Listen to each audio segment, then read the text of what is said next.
My husband was on stage giving a keynote address when I realized he was discreetly kicking me out of the business we founded together. I was sitting in the second row, cheering foolishly. Our company, Carver Studio, was chosen as one of the keynote speakers at the Pacific Northwest Green Design Summit, which takes place in Seattle each year. There were many people in the crowd that I respected, including biophilic designers, sustainability experts, and architects who used recycled wood and soft natural light to shape entire villages. Daniel was also present, my spouse, my business associate. Up there, wearing his linen blazer, with the sleeves stretched just beyond his wrists, as he always did when he wanted to appear laid back, he recounted the origins of Carver Studio. He told it as if he had started it. He described the early days spent working in our little home office, making sketches of layouts on napkins and establishing connections with producers of ecofiber. I remember those first few months, barely sleeping, just pouring every ounce of vision into this place. He added, grinning, that slow, practiced smile. Everyone gave a nod. They took him seriously. However it was, I who had remained up to order samples of bamboo textiles from unidentified Korean vendors. In exchange for a portfolio of photographs, I persuaded the owner of the original garden loft to allow us to redesign it for free. It wasn't our home office either. My garage was there. Still, I grinned as well. Courteous. Managed. This was not the first time Daniel had excluded me from the story. However, it was the first time I realized how instinctive it was for him. Additionally, he didn't even glance at me as he concluded his remarks about the firm's future, including new leadership paths and streamlined creative direction. It dawned on me then. He wasn't merely changing the narrative, I was being written out of it by him. I returned to the staging area later that evening as everyone enjoyed kombucha drinks under the fairy lights and praised the unique terrarium centerpieces we had created. I persuaded myself that I just needed air. All they had to do was breathe. A shared calendar invite with the title Strategic Transition Call, Monday 9 a.m., flashed through my phone, but I hadn't been included, not even copied. One of our less experienced team members had unintentionally forwarded it to me. Subject: Final Approval for CS Reorganization. The organization chart did not include my name. Attachment: PDF. Daniel's, however, was. Twice. Under the CEO once. My title was Creative Director once. And under Liaison for Future Development, someone I had never heard of at all. Marla DeWitt is a consultant from San Diego. As I stood beneath the string lights listening to the distant buzz of design leaders, I became aware that I was being gradually, courteously, and professionally eliminated. He wasn't fighting for it, without shouting. One line of code, one invitation, one revised narrative at a time, just getting me out. I kept the small fern pinned to my notebook under the glass, and I glanced down at it. My mother gave it to me as a gift when we first leased our first studio. She discovered it sandwiched between old gardening book pages, moss and all. She framed it herself. When she gave it to me, she explained, "Everything alive is soft at first, but that doesn't mean it's weak. It simply indicates that it is still expanding." I had held on to it for a decade. At this point, it seemed to be the only item that could still recall my starting point. I considered myself fortunate when Daniel and I founded Carver Studio. I am fortunate to have a husband who shares my aspirations. Let's make the world softer, one room at a time. And similar sentiments were spoken by someone who supported sustainable design, and it seemed real for a time. We had just gotten married, lived in a 750 square foot rental with more indoor plants than furniture, and were impoverished but idealistic. We both wanted something that felt like us, clean, green, and human. He had recently quit his job in corporate sales, and I had been doing freelance design work. Something important. Thus, we constructed it. Craigslist was how we found our first 3 customers. I handled the sketches, color schemes, and material sourcing for the interior designs we created for yoga instructors, massage therapists, and a dentist who wanted his waiting area to feel like a moss garden. Daniel took care of the calls and emails. I had the eye, and he had the people skills. It was successful. For a time. However, as we expanded, things started to change. Daniel began calling himself the founder in interviews after our fourth year, around the time we were featured regionally in Modern Shelter. I initially ignored it. Perhaps outsiders thought it sounded cleaner, not as difficult as creative partners, spouses, and co-founders. The rebranding, however, followed. He updated our goal statement with a modern motto, Earth Forward Design, and told me that the logo I had made on rice paper was too dated. As I stared at those words, I wondered if he really realized how backwards they sounded. People last. First people, I clarified. He was already typing when he remarked, "Baby, it's just a slogan." I gave it up. He then employed Silas. New York-based branding strategist Silas had the appearance of someone who had just stepped out of a Patagonia catalog. Large, ego-large shoes and big ideas. He brought analytics, infographics, and catchphrases like founder narrative alignment and vision scaling. And somehow Daniel paid attention to what he had to say. One evening over late takeout, Daniel urged me, "You've got to streamline Lena. We require more precise organization, distinct voices. I'll take care of the external messaging. You are the creative one." I reminded him, however, that I am the creative director. He grinned and added, "And you will be, but we need a united front." In any case, you've never enjoyed being the public face of anything. He was not mistaken. Cameras didn't appeal to me. Interviews were not to my taste. I enjoyed discussing with clients how light affected them, as well as using mood boards and materials. However, at some point during that conversation, I ceased to be his partner and began to serve as his prop. Meetings began to take place without me. Only Daniel signed the proposals that were sent out. I stopped receiving direct emails from clients I had brought in. On some days, I would go into the office to discover that my own design concepts were already in the process of being approved without my awareness. I overheard a younger designer asking Daniel one afternoon if I was still involved in the business. He chuckled. "She's more behind the scenes now, of course." I felt like screaming. Rather, I grinned, remained silent. We were developing too quickly and hadn't found the new beat, so I told myself it was just a bad patch. It wasn't the pace, though. The erosion was the cause. Charm authority and the tacit belief that one of us, him, was the reason we had progressed this far, were gradually eroding the partnership I believed we had formed. He continued to kiss my forehead at night at home. In the morning, I still made my coffee, still referred to me as Han, and sent messages like, "Big meeting today, wish me luck," on sticky notes that were placed on my mirror.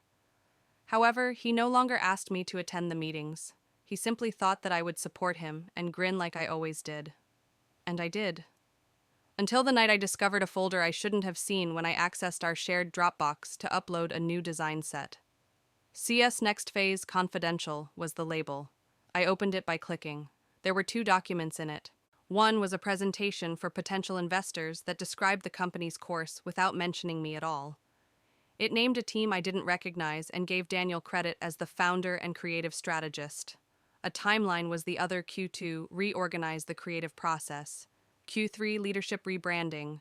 Q4, make the switch to a new vision. There was no mention of my fate, no title, no part. Simply put, transition. I spent a lot of time staring at that word. Now I was just that, a change. Working with natural materials has the drawback that they constantly leave a mark.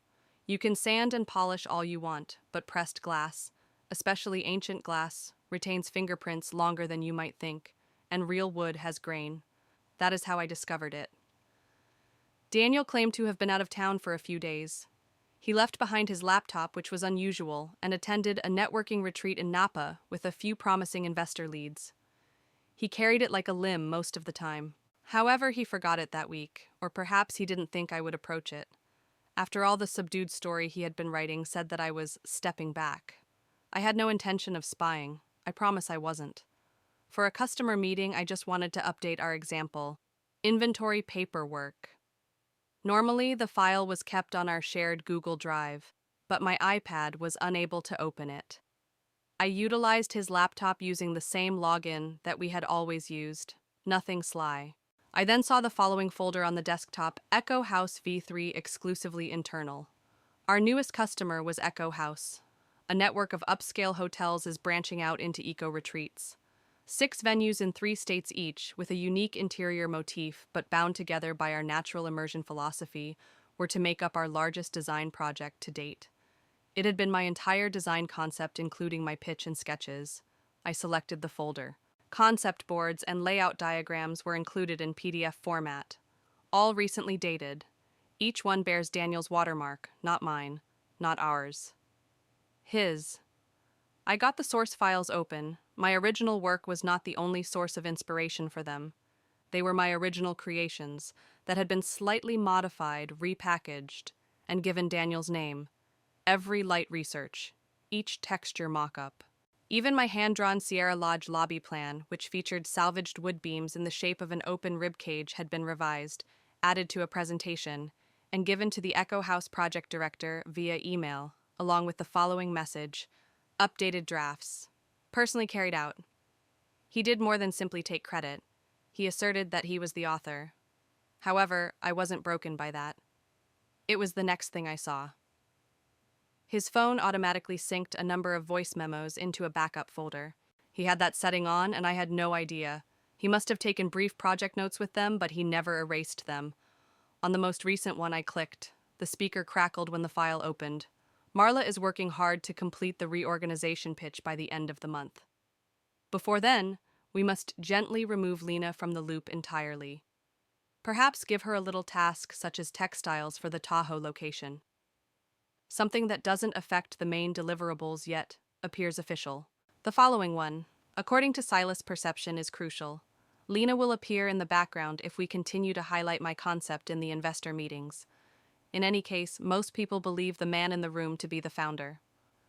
2 nights prior to his departure for Napa, he dated the final one. Echo House support is nearly secured. In the launch press, I'll portray it as a team effort, but on the inside, I want this to be connected to me. My name, not the Carver Studio, only Carver. Not the Carver Studio, only Carver. My given name was incorporated into a brand that I had forgotten. Under a man who claimed it as his own, it was rewritten using my voice. I spent a lot of time sitting there, didn't weep, didn't yell. I simply shut down the laptop, took the small fern frame off my shelf, and looked at it. The moss within was still green, but the glass had become somewhat foggy from my hand's warmth. Still fragile. Alive. Something started to change inside of me. Not all at once. Similar to a seed that has lain dormant for an extended period of time. I didn't have to shout. There was no need for a battle. All I had to do was reveal what had been concealed. And what if Daniel desired recognition for creating a brand from the ground up? Just as he was going to see what it looked like, the real builder got up and started talking. Every October, the Portland Design Futures Expo takes place.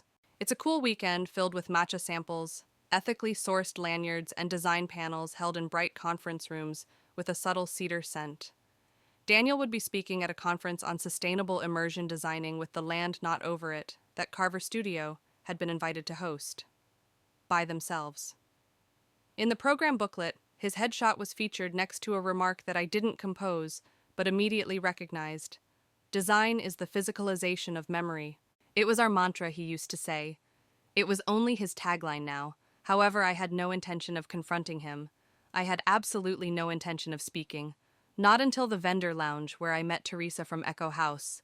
She gave me a hug as if nothing had changed and everything was still the same. Then she made a statement that completely altered the situation. Daniel's presentation had us giddy with anticipation. You have a brilliant idea for a Tahoe. I'm eager to watch how he makes it come to life. Not the way you make it come to life. I realized then that this was no longer about letting go. The purpose of this was to correct the record. That evening I sent an email to the expo organizer. I introduced myself as the original creative director and co-founder. I offered to cover Daniel's introductory session and lead the panel in a 5-minute grounding contemplation, something we had done together at other expos. She was overjoyed, didn't even challenge it. Daniel didn't anticipate it. As they were wrapping up his microphone check the following morning, I entered the stage. Startled, he blinked. Lena, who are you? I have the introduction, I remarked softly while grinning. He was clearly calculating. Quick, unable to object without attracting notice. So he took a step back. I stood at the podium, gazed out at the throng of sustainability lovers, lifestyle writers, and eco-architects. My hands remained steady. I remarked calmly, "I want to start today with a small story." I also said it, just enough, not too much. Enough to explain how a design business started in a garage with a woman who sat up late sketching blueprints with fingers stained with ink and a pressed fern beneath glass. How people occasionally forget who laid the first bricks as businesses expand. Why quiet is not the same as absence. A diary, one of the original sketchbooks from our Tahoe project, was then displayed by me. It's still outdated. My penmanship is still there. I opened the ribcage beam design to the spread. I remarked, "This was drawn in a poorly lit rental kitchen 4 years ago." It was never intended to be just for me, however I had it first. The silence settled and you could hear it.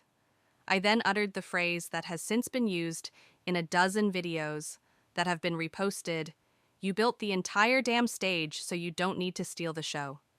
Daniel stood motionless in the wings. Without glancing at him, I took a step down. The clip had already appeared on the Expo's social media feed when my phone started buzzing with notifications later. Comments were pouring in, "Is this the actual Carver Studio founder?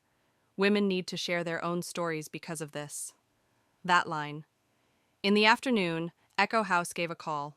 Teresa stated that they would prefer to work directly with the original creative and that they would be reassessing credit allocations on the project. The house Daniel had created with my hands, and my voice began to crumble at that same instant. I didn't even have to lift mine. I didn't fight with Daniel. Not at all. Following the expo, I received a couple of formal polished emails requesting me to discuss the direction of internal messaging, as though I had made a branding mistake rather than just being honest. I didn't answer. That's what I let our lawyer do. 6 years prior, when we still had mutual trust, we had worked together to establish the operating agreement. I had softly, almost as an afterthought, insisted on adding a provision regarding creative origin and ultimate control over design credits. At the moment, he hadn't given it any thought. Claimed that he was already more concerned with expansion strategy. Everything was saved by that clause. It was straightforward. Regardless of role title, all original design works shall be credited to their primary creator. The Tahoe project, along with a number of others, had to be reattributed legally. Customers contacted us. A few expressed regret. Most didn't. However, nearly every one of them requested to continue working with me, rather than the studio. Daniel sold his interest a few months later. I purchased it. I wanted to transform the business into something that felt like home again, not because I wanted to retain it exactly as it was. I changed my brand. Silently, his last name was taken off the masthead. The team was rebuilt. I invited the interns who had inquired about my involvement to return. No one was fired by me, did not set his memory on fire. However, I made room, and I hung the frame in that area. The crushed fern, the ancient one. The margins were a little yellowed. Inside, the moss had become drab. I disassembled it, cleaned the glass, and put a fresh sheet of handcrafted cotton pulp, soft and textured, instead of the backing paper. I pruned the fern. Give it another chance to breathe. I put it back inside after that, and I wrote beneath it, "Still expanding." The studio's new entryway now features that frame, not hidden away on a shelf anymore, not a private symbol anymore. When customers enter, it's the first thing they see, and occasionally they inquire about it. I'm honest with them, nor the betrayal, nor the scandal. Only this: at the beginning, all life is delicate. It is not feeble as a result. It is therefore worthwhile to protect. The letter I would have composed earlier, if I could communicate with the woman I was 2 years ago, who still makes herself tiny in meetings, still thinks that silence is power, and still fears to question, what happens to me in all this, I believe I would begin with this: you were never challenging. All you wanted was to be seen. Many of us were taught that allowing others to shine meant lowering our own brightness. That love entails giving in, and giving in entails shrinking. That raising your voice makes you rude, unprofessional, and ungrateful. However, here is what I now know. You don't have to be silent to be soft. You can say no and yet be compassionate. You can let go of someone with whom you shared a dream and retain the aspect that was always yours. I still arrive at the studio early these days. I prepare tea. Before the crew shows up, I silently reorganize sample boards and check the light against the walls. I no longer hurry. I don't go into as much detail about myself. I don't request permission to be here. I occasionally question whether Daniel ever considers what he lost. If he now narrates the tale in a different way, if he feels bad about rewriting however, that is no longer my concern. I'm too occupied, writing my own version. Now, I would like to ask you, was your tale ever attempted to be rewritten without your voice? And if so, if no one could stop you, what truth would you write back and proceed? Share your tale in the space provided here. It should be read by someone.